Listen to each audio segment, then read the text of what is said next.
The basic materials of music are sound and time.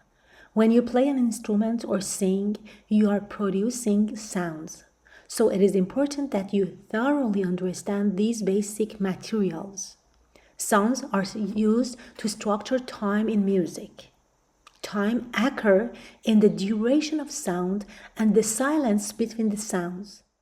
Sound is sensation perceived by the organ of hearing when vibration, the sound waves, which reaches the ear. Vibration is the periodic motion of the substance. When you play an instrument, part of the instrument, for example, the string, and the air inside and around the instrument vibrate.